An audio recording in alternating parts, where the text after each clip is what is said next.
rencana pemerintah mengubah skema pembayaran dana pensiun. Seperti apa pandangan Anda?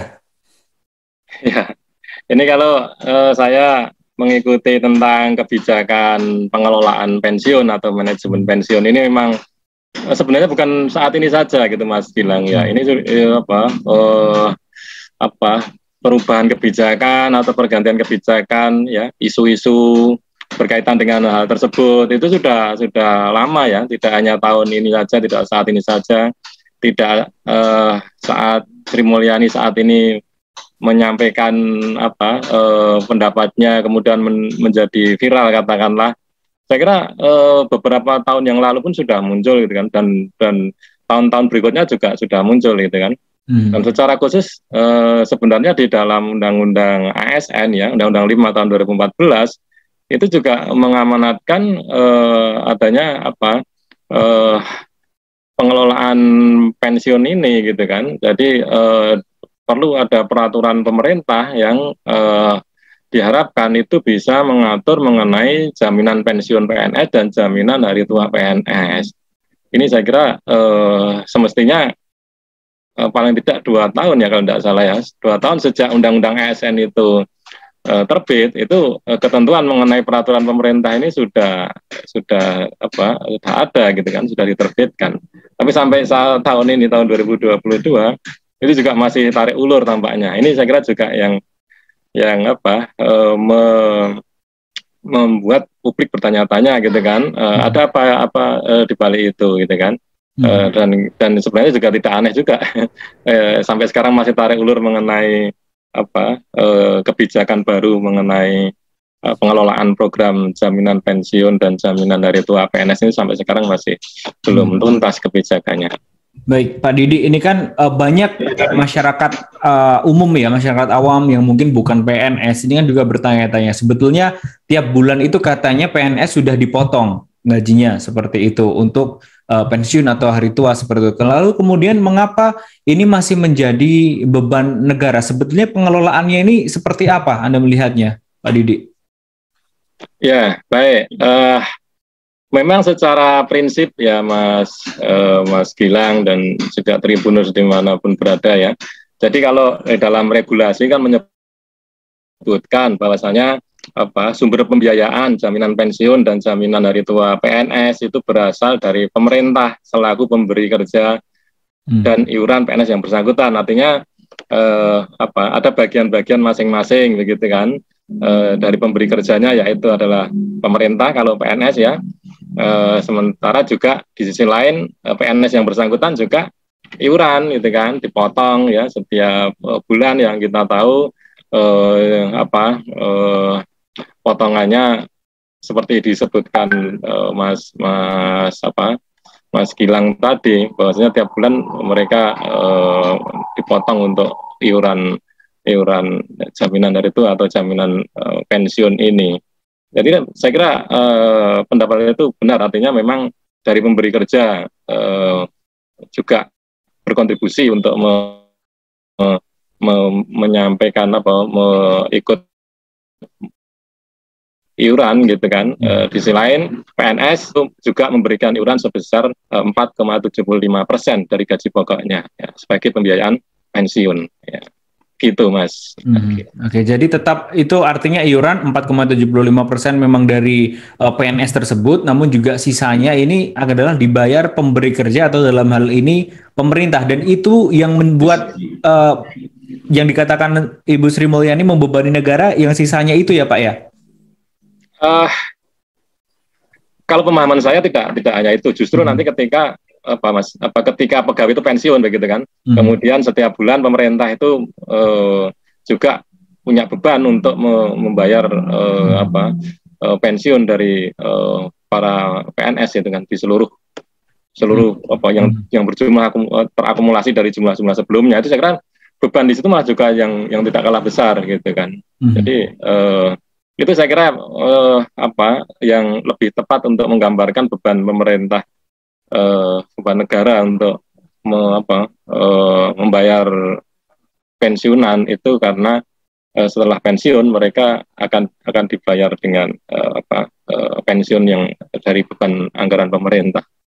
Dan itu yang disebut Sri Mulyani kemudian sangat membebani negara. Kalau perbandingannya Pak, ini kan itu kan skema PSU Go. Kemudian ketika berubah nantinya fully funded seperti itu yang dikatakan akan dipotong per bulan sejak mereka dilantik menjadi PNS sampai nanti pensiun, apakah itu cukup kemudian untuk menjadi dana pensiun seluruhnya?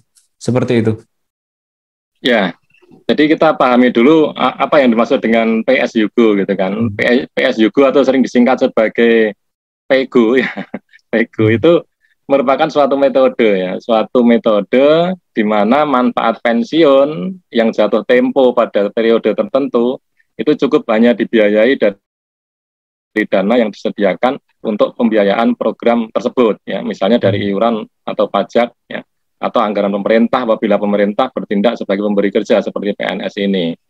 Jadi program program pensiun PNS yang ada pada saat ini itu memang menggunakan metode pembiayaan PSUGO atau PEGO tadi. Dan ini memang ada beberapa keuntungan dari PEGO ini ya, dan tentu ada konsekuensi lain gitu kan.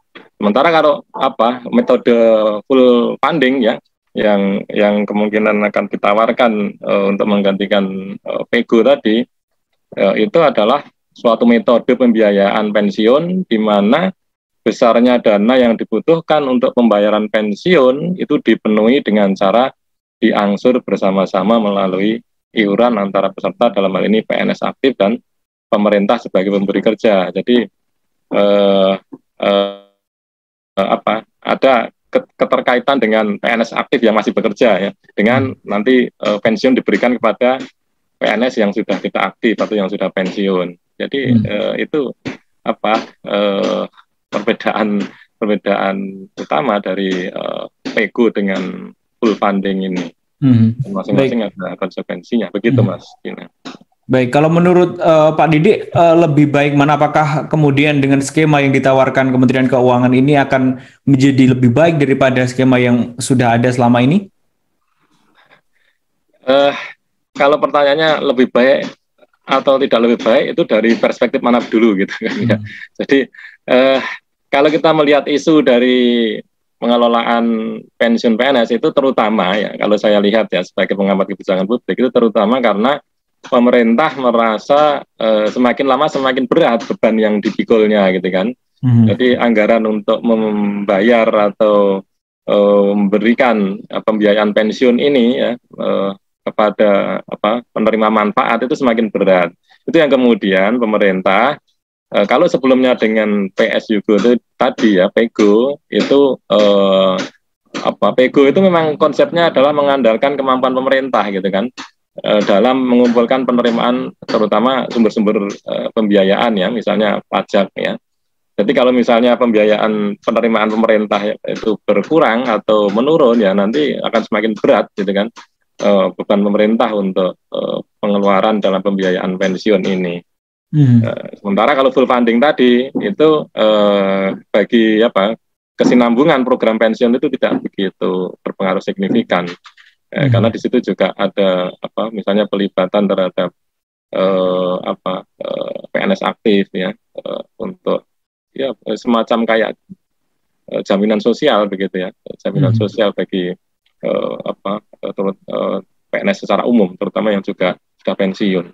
Begitu. Baik Pak Didi, ini kan beberapa pandangan yang kontra dengan pernyataan Ibu Sri Mulyani kan terkait narasi yang dibuat adalah beban seperti itu, bukan dari segi manfaat dan lain sebagainya, tetapi beban. Beberapa kali pemerintah ini seperti mengeluhkan banyak beban yang dipikul. Pekan kemarin seperti halnya mengenai ini ya, ada juga yang menyampaikan bahwasanya pemerintah terbebani dengan anggaran subsidi BBM seperti itu. Ini Anda melihatnya seperti apa pola komunikasi dari pemerintah yang kemudian sering sekali menyampaikan bahwasanya beban-beban terlalu berat seperti itu yang sedang dipikul pemerintah, terutama APBN? Ya, kalau di luar konteks di luar konteks pengelolaan pensiun ini ya, yang memang real semakin lama semakin besar katakanlah pembiayaan pensiun. Memang kemudian ketika Sri Mulyani Bu Menteri Keuangan ini menyampaikan narasi-narasi semacam itu di satu sisi wajar gitu kan, artinya sebagai bendahara negara gitu kan, Kementerian Keuangan kan bendahara negara. Ketika pembiayaan sumber pengeluaran itu semakin besar terus menerus, itu kan juga menjadi tanggung jawab dari Kementerian Keuangan begitu kan ya. Jadi Menteri Keuangan juga punya tanggung jawab untuk mengerem dan juga memberikan peringatan bahwasanya pengeluaran yang ada itu sudah besar begitu kan ya, sehingga kas negara itu harus dihemat katakanlah seperti itu. Itu dari perspektif itu saya kira apa yang disampaikan dengan narasi Bu Menteri Keuangan itu wajar-wajar saja gitu kan, karena sebagai bendahara negara memang beliau harus bisa mengendalikan gitu kan pengeluarannya agar tidak jebol APBN-nya ya. Namun kemudian yang diterima publik adalah seolah-olah ada semacam keberatan atau keluhan dari pemerintah gitu kan.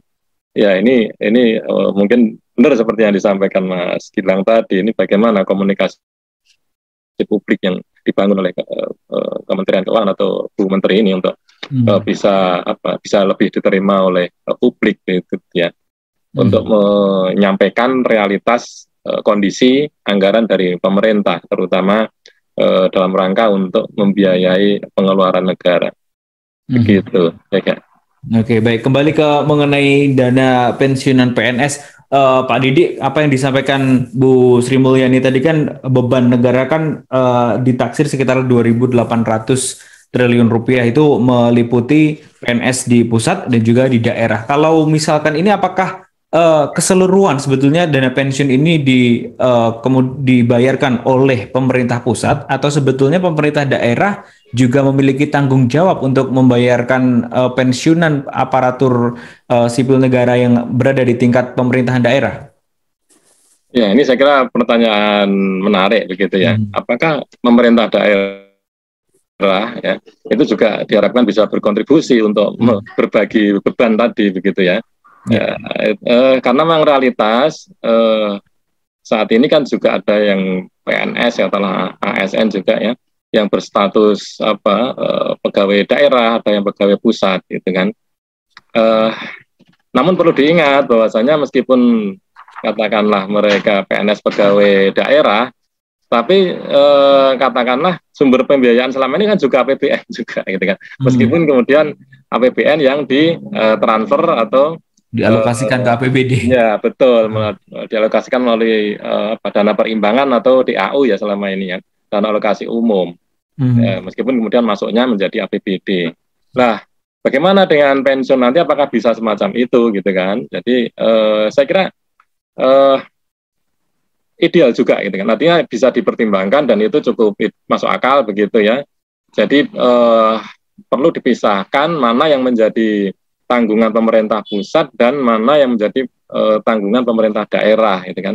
Termasuk di sini adalah pengelolaan pegawai yang statusnya tadi pemerintah daerah dalam pengelolaan pensiunan, dan itu bisa saja nanti menjadi tanggung jawab Pemda kalau memang desain yang disusun itu adalah semacam itu, sehingga jelas itu kan mana wilayahnya pemerintah daerah, mana wilayahnya pemerintah pusat untuk mengelola pensiun pegawai tadi.